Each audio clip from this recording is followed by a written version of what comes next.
करें। Olin martial की book का ये चैप्टर नंबर 16 है। ये सामने मैंने पेज शो किया, देखे नजर आ रहा है। जी जी, और है। तो सीजनल वेरिएशन आपके डाटा में जो सा भी डाटा है, वो सेल है या वो एक्सपेंडिचर्स हैं, प्रॉफिट है, उसमें सीजनल वेरिएशन शामिल होती है। तो आपने सिर्फ सीजनल वेरिएशन का मकसद क्या है सीजनल इंडेक्स निकालने का, कि सीजनल एलिमेंट कितना शामिल है आपके डाटा में, वो छांटी करना होता है हमें, ताकि आपको एक्चुअल डाटा का पता चल सके। अगर तो सीजनल वेरिएशन ना होती तो रिजल्ट क्या होता। ठीक है, आपके पास तो सीजनल वेरिएशन के साथ रिजल्ट आ रहा है। एक तो काम इसमें हमने ये सीखना है सीजनल इंडाइसिस कैसे बनते हैं, उसके बाद डाटा को डी सीजनलाइज कैसे किया जाता है, साथ साथ जो जरूरी बात है इंटरप्रिटेशन भी आपने सीखनी है। इंटरप्रिटेशन, हर वैल्यू की इंटरप्रिटेशन आपको पता होनी चाहिए। डी सीजनलाइजेशन के बाद आप किस तरीके से फोरकास्टिंग कर सकते हैं। तो ये तीन काम हमने बेसिकली करने हैं। तो स्टार्ट करते हैं सीजनल वेरिएशन से। आपके पास जी डिटरमिन सीजनल इंडेक्स। सबसे पहले ये क्वेश्चन है, ईयर्स गिवन है और ये चार सीजन गिवन है। सीजन इनको कह लें या क्वार्टर्स गिवन है, बाद का 1 2 3 4 इस तरह करके क्वार्टर्स भी गिवन होते हैं। तो डाटा इस तरीके से आपको गिवन होगा। ये the sales are reported in millions of dollars. ये जो सेल्स हैं 2004 के विंटर में 6.7 मिलियन डॉलर की सेल हुई, स्प्रिंग में इतनी सेल हुई, समर में इतनी हुई। अब ये इस तरीके से डाटा गिवन है। डिटरमिन क्या करना है जी, quarterly seasonal index using ratio to moving average method. अब सीजनल इंडेक्स फाइंड करने के कई मेथड हैं।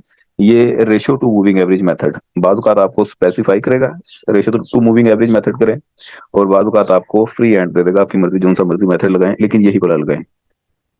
अब आपने करना क्या है, इस डाटा को सबसे पहले वर्टिकली लिखना है आपने। कैसे लिखना है मैं अभी बता देता हूँ। मतलब कि विंटर स्प्रिंग समर फॉल, इसको एक कॉलम में लिख लें। ये आ गया, ये ईयर्स आ गए आपके, और ये क्वार्टर्स आ गए, winter spring summer fall, winter spring summer fall. हर साल के चार चार सीजन गिवन है, और ये उनके अकॉर्डिंगली सेल्स को आपने वर्टिकली लिख लिया। आपने काम स्टार्ट कर देना है, 4 क्वार्टर टोटल करना है पहले, वो तो आपको रूल पता है। इन चारों वैल्यूज को जमा कर दिया और इन चारों के दरमियान में लिख दिया। डन। Yes sir. इसी तरह पहली वैल्यू छोड़ के अगली चारों को जमा किया और इसके दरमियान में लिख दिया। ये आगे, अब आगे 4 क्वार्टर्स मूविंग एवरेज। ये चार चार वैल्यूज को जमा करके आपने ये टोटल निकाले हुए हैं, तो एवरेज का मतलब है नंबर ऑफ वैल्यूज पे डिवाइड करते जाना है। इसे 34 को 4 पे डिवाइड किया, ये आ गया। 33.8 को 4 पे डिवाइड किया, ये आ गया। इसे 4, हर वैल्यू को 4 पे डिवाइड करते जाएंगे, ये कॉलम बन जाएगा। बन गया। Yes sir.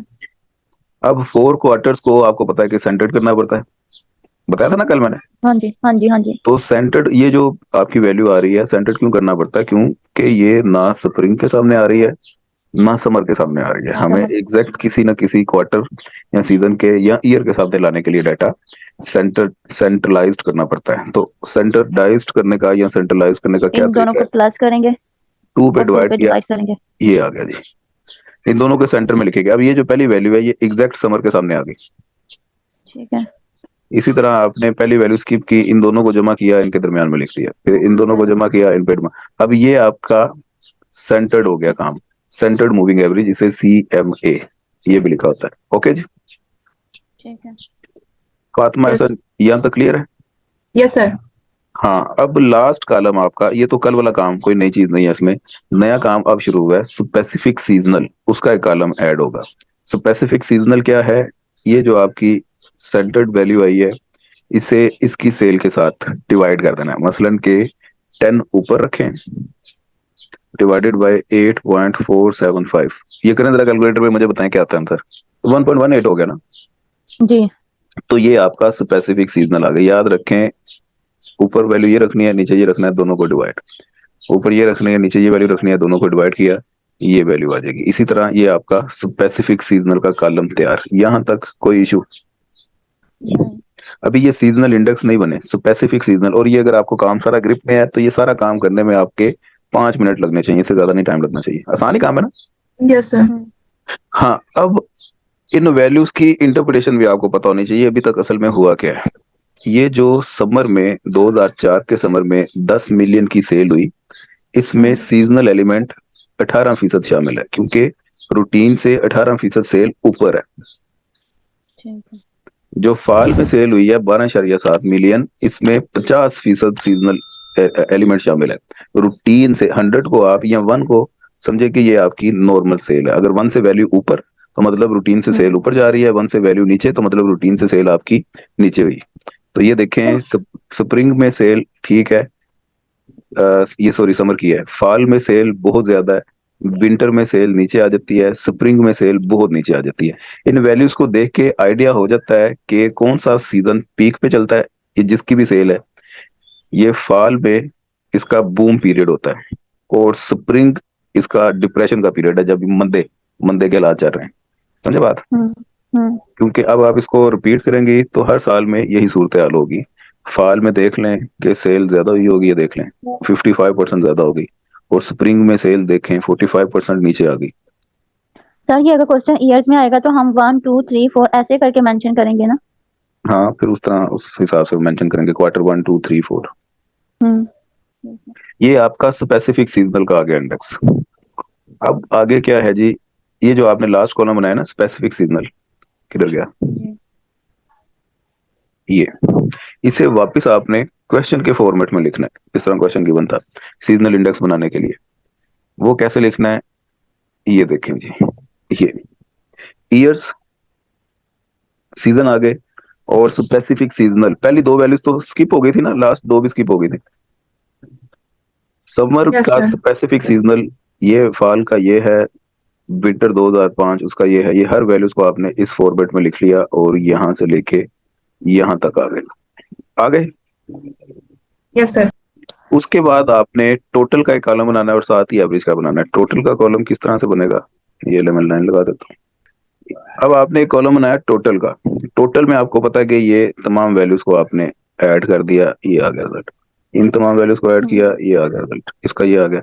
अब नंबर ऑफ वैल्यूज पे डिवाइड करते जाएं, 1 2 3 4 5 वैल्यूज हैं, तो 5 पे डिवाइड करें इसे, तो ये मीन आ जाएगा। Yes sir. यहाँ तक समझ लग गई ना बात? इसी तरह इसका भी मीन ये आ गया, इसका ये आ गया, इसका ये आ गया। इन चारों को ऐड करें तो लॉजिकली आंसर इक्वल टू 4 होना चाहिए, ठीक है? क्योंकि स्टैंडर्ड यूनिट हमने 1 रखा हुआ है हर सीजन का या हर क्वार्टर का, तो 1 1 1 करें तो 4 बनता है, 4 वैल्यूज, तो ये 4 आना चाहिए।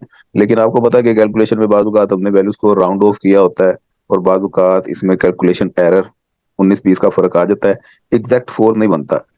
जैसा कि यहाँ पे 4.009 बन गया, ये इस तरह भी हो सकता है कि 3.997 इस तरह भी आ सकता है, उसके करीब करीब ही होगा, या थोड़ा सा नीचे होगा या थोड़ा सा ऊपर होगा।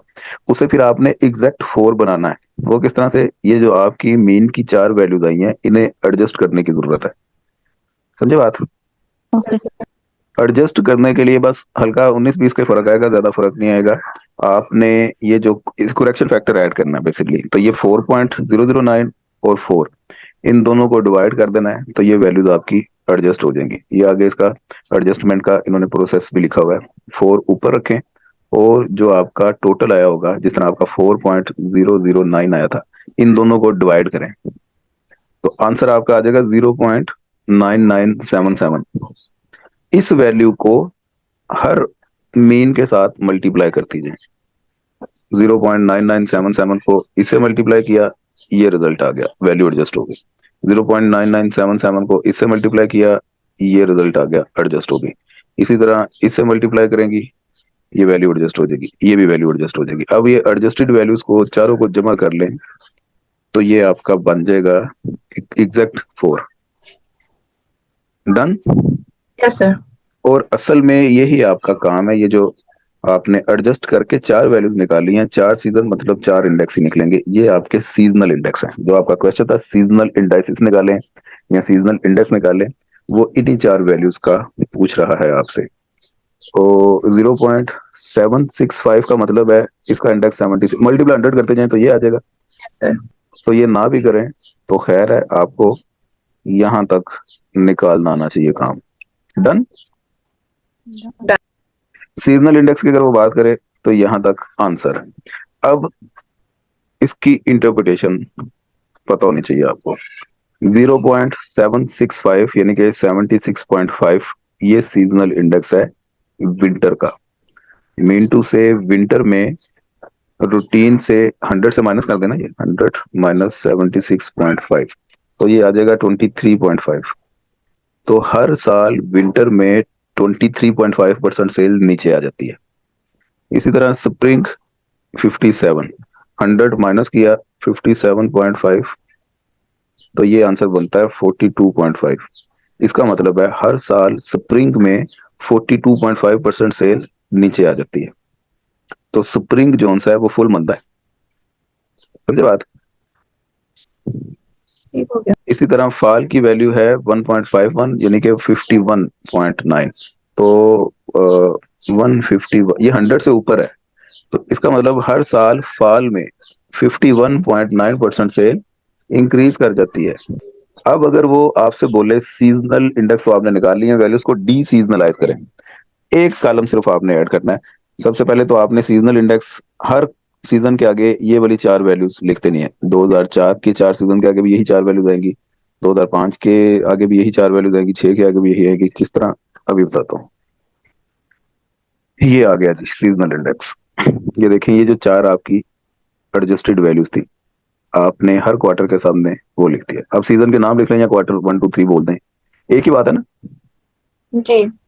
तो ये चार सीजनल इंडेक्स, यही चार वैल्यूज इधर भी रिपीट हो रही है, यही चार वैल्यूज इधर आपने रिपीट कर करके हर ईयर के सामने लिख लेनी है। तो ये आपका सीजनल इंडेक्स का कॉलम बन गया, बन गया। जी। और लास्ट में सेल को करना है डी सीजनलाइज। डी सीजनलाइज करने का क्या तरीका है कि ये जो आपकी एक्चुअल सेल है, इसमें सीजनल एलिमेंट इतना है, इस दोनों को अगर आप कर दें डिवाइड, तो रिजल्ट आपका आ जाएगा ये। करें जरा दोनों को डिवाइड, 6.7 ऊपर रखें, डिवाइडेड बाय 0.765 नीचे रखें, और बताएं आंसर क्या आता है। 8.75 8.75 आ गया ना।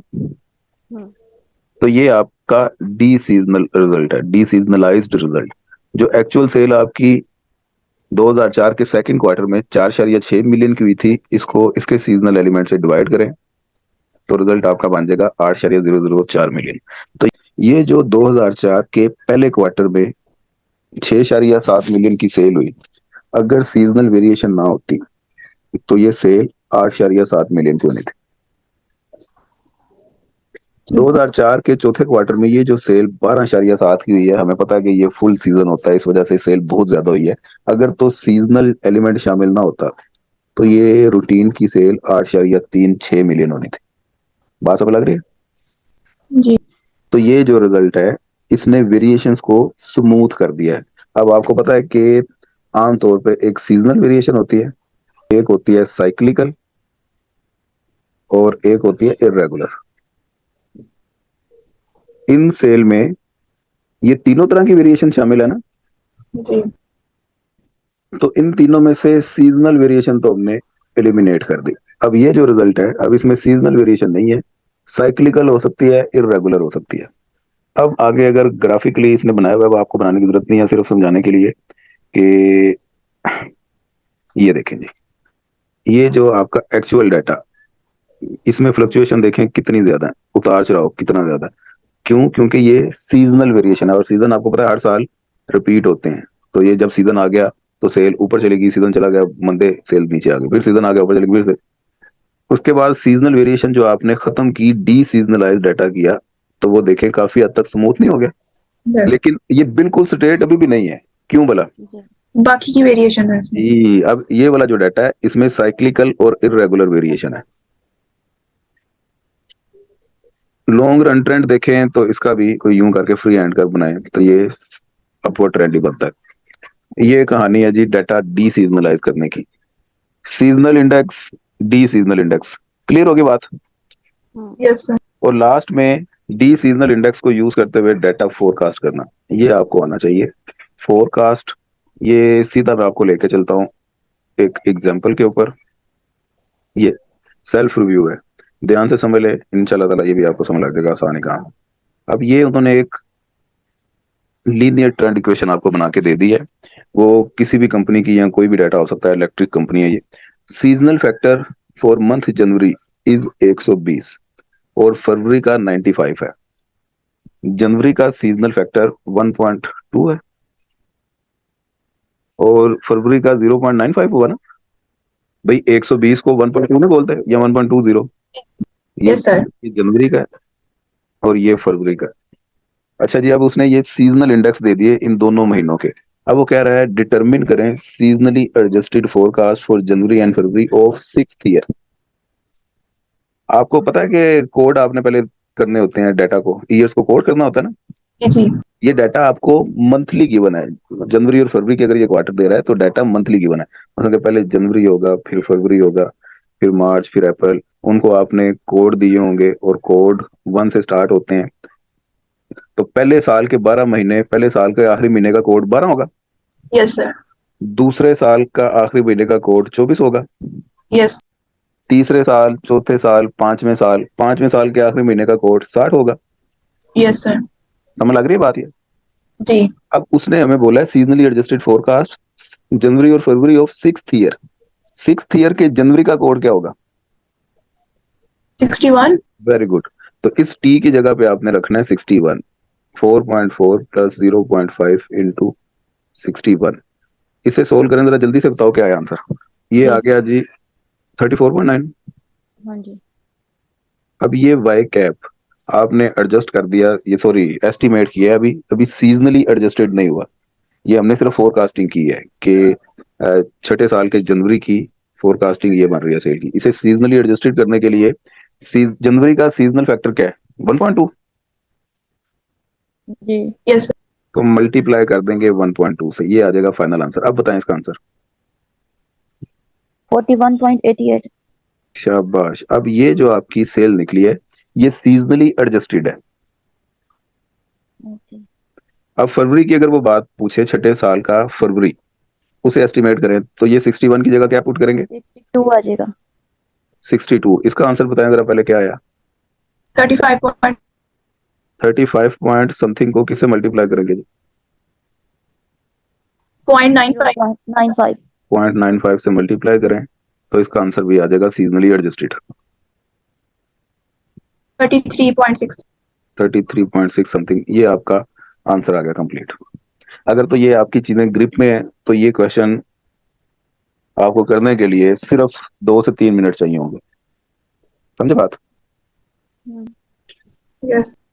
हाँ, आगे देख लेते हैं अगला क्वेश्चन क्या है। Question number 11। अब इसमें भी ये देखें, ये आपको सेल गिवन है, एक लीनियर ट्रेंड इक्वेशन। अब यहाँ पे चारों सीजन के सीजनल इंडेक्स ये गिवन है, चारों क्वार्टर्स के। अब वो क्या कह रहा है? Determine seasonally adjusted forecast for each of 4 quarters of 6th year. जी, तो टी की जगह पे पहले क्या पुट करेंगे, कौन बताएगा? होगा। अब ये देखें, ये मंथली डाटा नहीं है, क्वार्टरली है। तो कोड जो आपने देने हैं, टी का कॉलम बनेगा पहले साल के 4 कोड, 1 से लेके 4 तक, एक साल खत्म। 5 से लेके 8 तक, 2 साल खत्म। तीसरा, चौथा, पांचवा। इसका मतलब है लास्ट कोड 5 सालों तक 20 बनता है। 5 का भी होता ना, ओके, 24 25 होता है, नहीं। 20 होता है। तो इसका मतलब है 5 सालों का आखिरी जो हमारे पास कोड है वो 20 है। अब छठे साल के पहले क्वार्टर का कोड 21 बनता है। 21। जी, छठे साल के पहले क्वार्टर का कोड 21 बनता है। तो आपने टी की जगह पे 21 पुट करना है। 21 इंटू 1.75 प्लस 3.3। इसे सोल्व करें जरा, क्या आया? ये फर्स्ट क्वार्टर है, जल्दी से करें। 40.05। 40.05। अब ये सीजनली एडजस्टेड तो नहीं है ना, अभी करना पड़ेगा। मल्टीप्लाई किसे करें?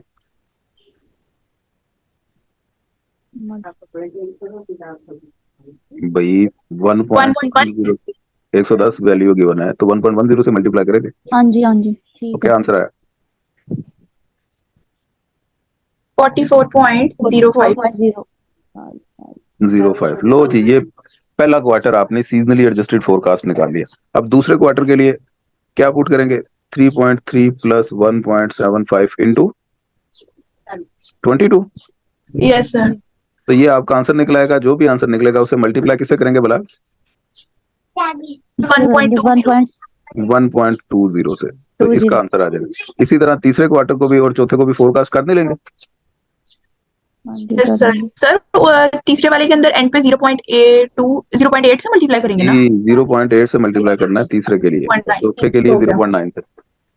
ठीक तो ये आपने इसके रेलिवेंट जितने भी क्वेश्चन है उनको देख के रखें, ये टाइम सीरीज आपकी बिल्कुल खत्म।